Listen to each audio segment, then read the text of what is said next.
মেষ রাশি মেষ লগ্ন এরিস সাইনের জাতক জাতিকাদের 2026 সালের মে মাসের আগত একটি সপ্তাহ অর্থাৎ 25 মে টু 31 মে অর্থাৎ 25 মে থেকে 31 মে পর্যন্ত সময় আপনাদের ক্ষেত্রে ঠিক কেমন অতিবাহিত হবে সে বিষয়ে প্রতিবেদনে আমরা বিস্তারিত আলোচনা করব। আলোচনাটি অত্যন্ত গুরুত্বপূর্ণ হবে, তার কারণ প্রথমত আপনাদের রাশিধিপতি মঙ্গল আপনাদের রাশিতেই কিন্তু বিরাজমান আছেন এবং রুচক নামক রাজযোগ কিন্তু তিনি তৈরি করে থাকছেন পুরো সপ্তাহটি জুড়েই।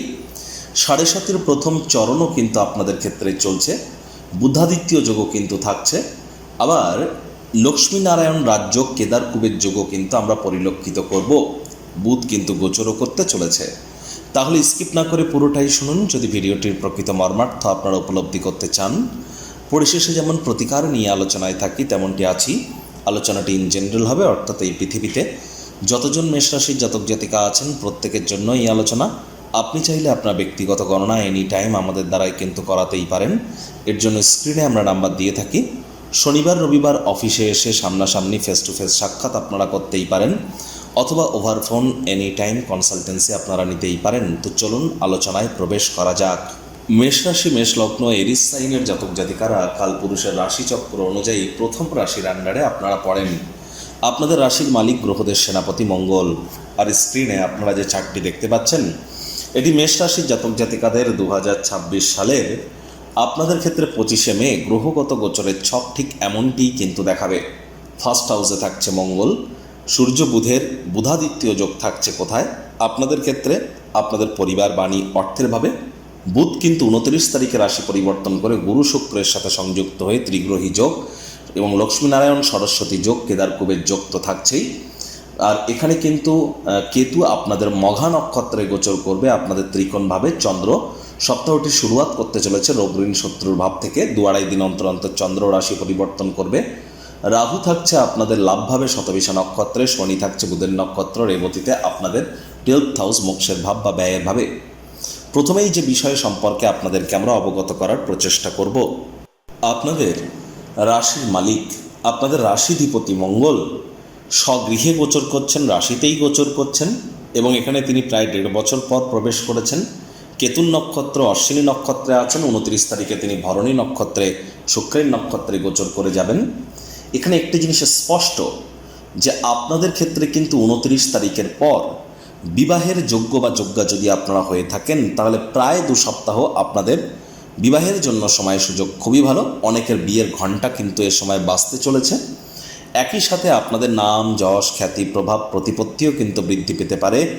হাই এনার্জিকে চ্যানেলাইজ করতে হবে। হুটহাট করে রেগে কিন্তু আপনারা যেতে পারেন। রাগ কিন্তু স্বল্প পাগলামির একটি রূপান্তর মাত্র। তার উপরে এল নিনোর প্রভাবে কিন্তু আমরা মাত্রা অতিরিক্ত হিট ওয়েভ পরিলক্ষিত করছি, অর্থাৎ প্রচণ্ড দাবদাহ, অত্যন্ত গরম পড়ছে। চেষ্টা করতে হবে যাতে ডাইরেক্ট সানের সংস্পর্শে আপনারা না আসেন, অর্থাৎ বেলা 11টার পর থেকে বিকেল 4টে পর্যন্ত ডাইরেক্ট সানলাইটকে শরীরে লাগানো থেকে আপনারা অ্যাভয়েড করুন। প্রয়োজনে ওআরএস গ্রহণ করুন, হাই এনার্জিকে চ্যানেলাইজ করুন, তা না হলে মস্তিষ্ক কিন্তু বিব্রত হতেই পারে। আপনারা যোগব্যায়াম, ধ্যান, প্রাণায়ামের সাহায্য আপনারা নিতে পারেন। শরীরের ঘাম বার হলে এ সময় খুবই ভালো। আদারওয়াইজ এই হাই এনার্জি কিন্তু আপনার অ্যাঙ্গার ইস্যু হয়ে আশপাশের মানুষজনদেরকে প্রভাবিত করতে পারে। নজর রাখুন এই বিষয়ে। এছাড়াও কিন্তু আপনাদের ক্ষেত্রে এ সময় যেহেতু আপনাদের রাশিধিপতি রাশিতে অবস্থান করছে, তাহলে উইল পাওয়ার তো আপনাদের বাড়তে চলেছে। নাম, যশ, খ্যাতি, প্রভাব, প্রতিপত্তি এগুলিও কিন্তু আপনাদের ক্ষেত্রে বৃদ্ধির যোগ আমরা পরিলক্ষিত করব। লং ডিস্টেন্স জার্নি, দূরবর্তী যাত্রা ভ্রমণও কিন্তু আপনাদের হতে পারে। আর 29 তারিখের পর বললাম দাম্পত্য জীবনের জন্য সময় ভালো। 29 তারিখের আগে পর্যন্ত কিন্তু আপনাদেরকে একটু কন্ট্রোলে থাকতে হবে। একই সাথে আপনাদেরকে বলবো যে দেখুন, মায়ের শরীর স্বাস্থ্যের দিকে খুব নজর রাখুন, মায়ের সাথে সম্পর্কের দিকে নজর দিন, মায়ের কর্মের দিকে নজর দিন। আর এ সময় গৃহে অহেতুক তর্ক বিতর্ক করা থেকে বিরত থাকুন।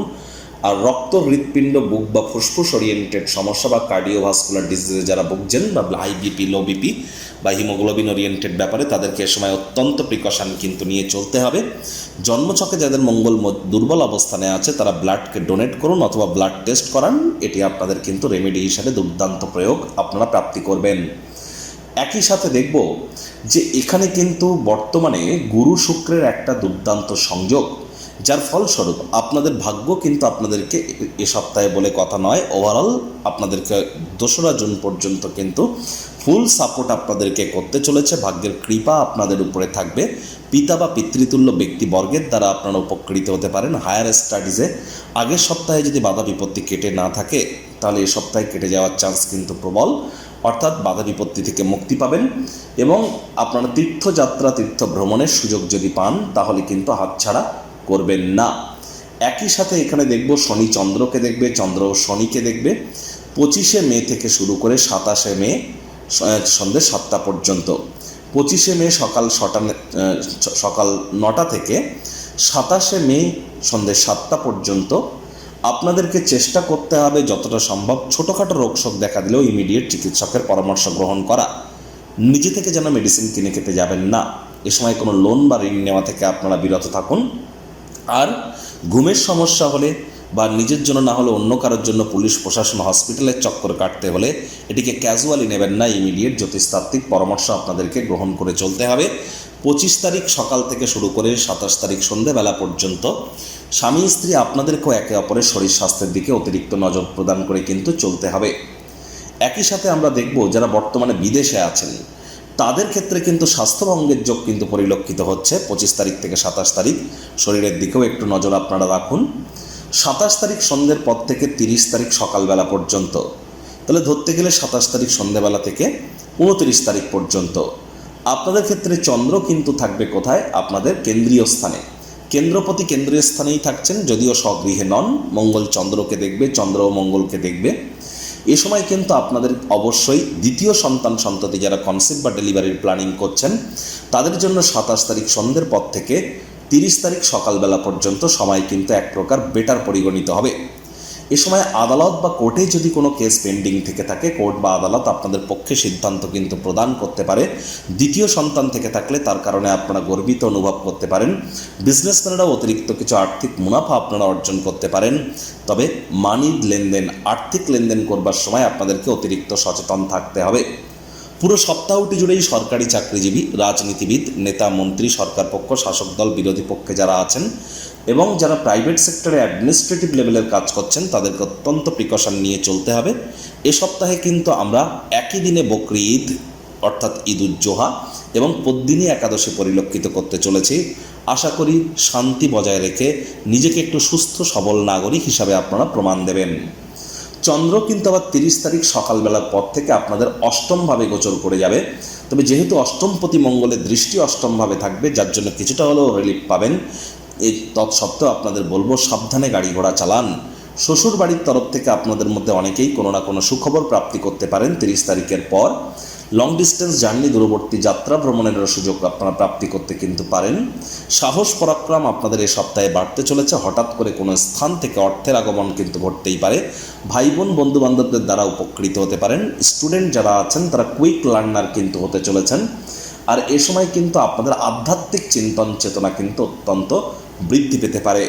একই সাথে আপনাদের ক্ষেত্রে এ সময় চেষ্টা করতে হবে যতটা সম্ভব দাম্পত্য জীবনে 29 তারিখ পর্যন্ত কলহ না করা যায়। মেজাজকে ঠান্ডা রাখুন এবং আপনাদের মায়ের সাথেও আপনাদের সম্পর্ককে ঠিক রাখতে হবে। মায়ের শরীর স্বাস্থ্যের দিকেও কিন্তু অতিরিক্ত নজর প্রদান করতে হবে। দুটি ডেট আপনারা লিখে রাখার চেষ্টা করুন। 28 তারিখ কিন্তু আপনাদের ক্ষেত্রে হঠাৎ করে মস্তিষ্ক ভ্রমিত হতে পারে। আপনি না চাইতেও দাম্পত্য জীবনের কোলাহল বাড়তে পারে, ম্যারেজ লাইফ টক্সিক হতে পারে। এ সময় কোনো প্রকার আইনি জটিলতা, তর্ক বিতর্ক করা থেকে বিরত থাকুন। বোবার কোনো শত্রু নেই, মাথায় রাখুন। পার্টনারশিপে ক্রিয়াকলাপে এ সময় কিন্তু লাভান্বিত হবেন না। বিজনেসম্যানেরা কনসিস্টেন্সি বজায় রাখুন। আবার 30 তারিখ আপনাদের যদি দেখা যায় 30 তারিখ দুপুরের পর থেকে 31 তারিখ বিকেল পর্যন্ত, 30 তারিখ দুপুরের পর থেকে 31 তারিখ বিকেলবেলা পর্যন্ত আপনাদের ক্ষেত্রে অবশ্যই চেষ্টা করতে হবে যতটা সম্ভব মেজাজকে আপনারা ঠান্ডা রাখতে পারেন। হুটহাট করে গাড়ি ঘোড়া যেন চালাবেন না। ড্রাইভিং করবার সময় প্রিকশন, চোট আঘাত কিন্তু লাগতেই পারে। শরীর স্বাস্থ্যের অবনতি হতে পারে, নজর রাখুন। প্রতিকার স্বরূপ আলোচনা করতে গিয়ে আপনাদেরকে বলবো, স্ক্রিনে আপনারা দেখতে পাচ্ছেন মঙ্গল গ্রহের বীজ মন্ত্র ওম ক্রাং ক্রিং ক্রং স ভৌমায় নমঃ। এটি সকাল দুপুর সন্ধ্যা 3 বেলা মিলিয়ে আপনারা 108 বার জপ করুন। শনির বীজ মন্ত্র ওম প্রাং প্রিং প্রং স শানিশ্চারায় নমঃ অথবা ওম শ্যাম শানিশ্চারায় নমঃ, এটিও আপনারা জপ করুন সন্ধ্যাবেলার সময় 108 বার করে। এটি আপনাদেরকে প্রোটেকশন নিশ্চিতভাবে কিন্তু প্রদান করবে, এ বিষয়ে কোনো সন্দেহের অবকাশ কিন্তু নেই। চেষ্টা করবেন পিঁপড়েদেরকে না মারার, পিঁপড়ে দেখতে পেলে চিনি বা বাতাসার গুঁড়ো খেতে দেওয়ার, বাড়ির কোনো অংশে ঝুল ময়লা জমতে দেবেন না, বাসি খাদ্য খাবার খাবেন না, হাইজিন মেনটেন করুন এবং সময়ের কাজ সময়ে করুন। আর সূর্যের আলো গায়ে লাগালে আপনারা আরও বেটার ইম্প্যাক্ট পাবেন। আপনারা চাইলে আপনাদের ব্যক্তিগত গণনা এনি টাইম আমাদের দ্বারাই করাতেই পারেন। বেদিক জ্যোতিষ, লাল কিতাব, কৃষ্ণমূর্তি পদ্ধতি, সংখ্যাতত্ত্ববিদ্যা এবং বাস্তুশাস্ত্র, ভৃগু নন্দীকে একসাথে কম্বাইন করিয়ে যে কোনো সমস্যার সমাধান স্বরূপ এখানে প্রতিকার কিন্তু সম্পূর্ণ বিনামূল্যে প্রদান করা হয়ে থাকে। প্রতিকারের জন্য ওই 10-50 হাজার 1 লাখ টাকা দামের কোনো হোমযজ্ঞ, তাবিজ, কবচ, মাদুলি, জেমস্টোনের প্রয়োজন পড়ে না। আপনারা এনি টাইম সাইন্টিফিক ওয়েতে law of attraction, manifestation, sound vibration, colour therapy, প্ল্যানেটদের ফ্রিকোয়েন্সি ম্যাচিং, কিছু সুইচ ওয়ার্ড, লুপ্ত গুপ্ত বিদ্যার মাধ্যমে আপনারা আপনাদের জীবনকে মহিমান্বিত করতে পারেন। সংসারে অশান্তি, প্রেমে বাধা বা বিবাহে অনিশ্চয়তা, ব্যবসাতে ক্ষতি বা চাকরিতে ডামাডোল, অসুস্থতা, দুঃখ, দারিদ্রতা থেকে কিছুতেই রেহাই মিলছে না, পরীক্ষায় ফেল, তাহলে আর দেরি কেন? জীবনের যাবতীয় সমস্যার সমাধান করব আমরা। বাস্তুশাস্ত্র, সংখ্যাতত্ত্ববিদ্যা, লাল কিতাব, বৈদিক জ্যোতিষশাস্ত্র, কৃষ্ণমূর্তি প্রভৃতি পদ্ধতিতে জন্মছক বিচার করা হয়। প্রয়োজন অনুভব করলে স্ক্রিনে ফ্ল্যাশ হওয়া নম্বরে যোগাযোগ করতেই পারেন।